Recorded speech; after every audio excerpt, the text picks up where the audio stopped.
As Russia invaded Ukraine, media reports were full of exaggeration with sentiment of panic. What will happen? Will India succumb to Western pressure and the threat of sanctions? Such fears were being spread all over the Indian media. Some of them even concluded that the Indo-Russian trade will be hurt deeply by the Ukraine invasion. But guess what? The Indo-Russia trade will continue normally. Hi and welcome. You're watching TFI English, the national socio-political analysis arm of TFI Media Group.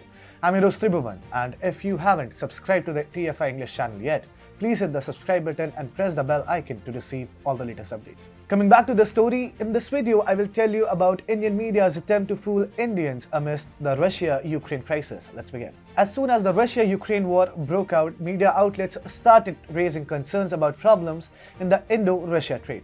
It was being said that Indian exports could get hindered by the war, but all such claims stand debunked.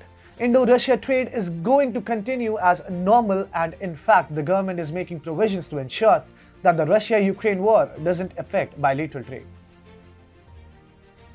Presently, Russia is India's 25th largest trading partner. During April 2020 to March 2021, bilateral trade between the two countries amounted to $8.1 billion, with Indian exports at $2.6 billion and imports from Russia at $5.48 billion. During the first 9 months of the ongoing fiscal year, Indian exports to Russia were worth $2.5 billion and imports from Russia stood at $6.9 billion. Now, the bilateral trade figures may not seem all that great, but Russia is a crucial trade partner for India.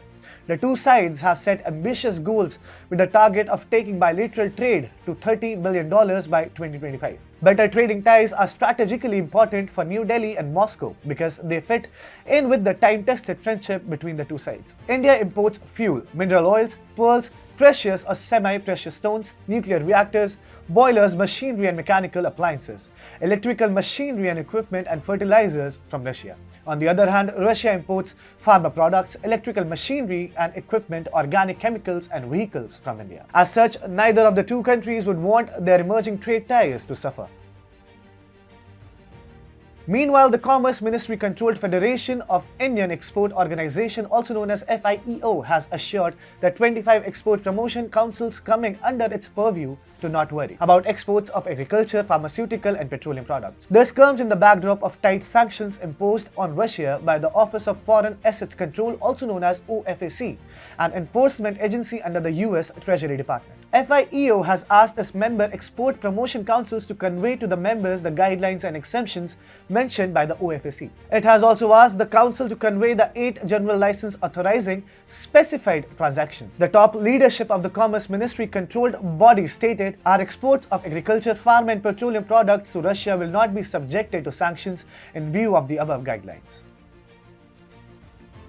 Reuters quoted government and banking sources to claim that India is exploring ways to set up a rupee payment mechanism for trade with Russia. This will soften the impact of Western sanctions imposed on Moscow following the invasion of Ukraine. This seems to be India's strategy to bypass the latest move by the US and other Western powers blocking Russia's banks' access to the SWIFT international payment system. SWIFT is the world's main cross-border payment system, and by cutting Russians' banks off the system, the West wants to make it difficult for Russians to do business. As per officials referred to by Reuters, India plans to get Russian banks and companies to open accounts with a few state-run banks in India for trade settlement. So the two countries will be able to continue trading even if Russian banks and companies are barred from using SWIFT. India understands that Russia is being isolated by the US and other Western powers, so New Delhi is making it clear that it won't further isolate Moscow. While keeping its deepening relationship with the West intact, India continues to stabilize its trading ties with Russia